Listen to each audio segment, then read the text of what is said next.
The USA Freedom Act, a bill created by Senator Patrick Leahy, intended to limit the National Security Agency, will not be getting a vote in Congress. Why?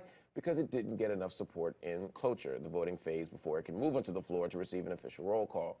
The bill fell short by just 2 votes, including Rand Paul, who has been a leading critic of the NSA. Paul voted against the bill because he said it didn't go far enough in rolling back certain provisions of the Patriot Act, saying that he, quote, felt bad because it probably needed my vote.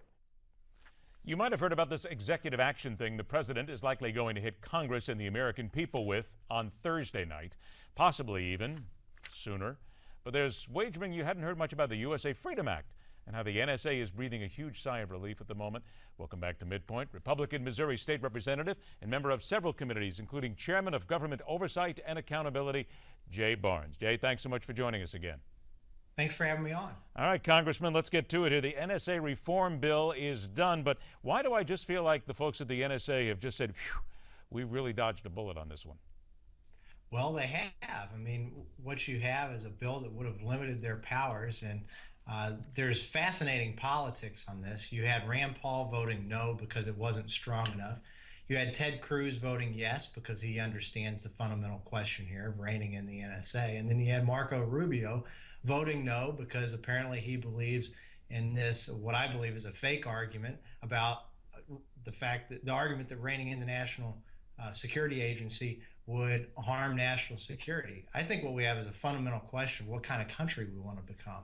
Do we want to be a country where every citizen in the country is tracked by the federal government in everything they do, and the metadata that's thrown out by their cell phones, their landlines, all of the Internet of Things that connects all of these new appliances that are going into our house? Or do we want to require the government to have some probable cause before they track everything we do? I think that Senator Cruz and Senator Paul on the right side of this issue, and the Republicans who blocked a vote yesterday, are dead wrong. What about those who say that it harms the fight against ISIS? Look, I don't believe that. The NSA, if they had reasonable cause to believe that an American was involved with somebody with ISIS, there's a way to start tracking that American. What we're talking about here is the tracking of every single American, whether they have any relationship to someone who might know a terrorist or might know a terrorist brother, sister's cousin, in this sweeping program of metadata. And somebody in Peoria who's never been to Syria doesn't need to be tracked by the NSA to protect our national security. All right, the president says that apparently on Thursday night he's going to make an announcement to the nation. It sounds like that is when the immigration executive order is going to come. This is a president who basically has slammed at hitting any kind of executive actions before, saying even he doesn't think he could defend it legally, and now he's going to do it. 60 seconds we got left, Congressman. What happens right after the president says, this is it, I'm going ahead? Well, you're going to see Congress make an effort to defund the Obama administration's acts. I'm not sure how effective that can be. Ultimately, this will boil down to President Obama, and it's Obama versus Obama. It's the president who came to office promising a different tone, a tone to work with Congress and not expand executive power, versus a wounded president with his presidential clock ticking that finds he has no support in Congress, and this is the only way he can act.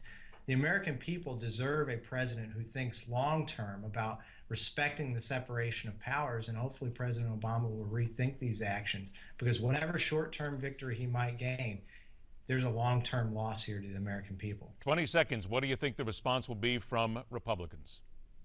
Well, Republicans, for good reasons, are going to be irate at an overreach of his constitutional powers. The president can't just decide to ignore the law for upwards of 5 million Americans and decide it no longer applies. Presidential nullification is not in our Constitution.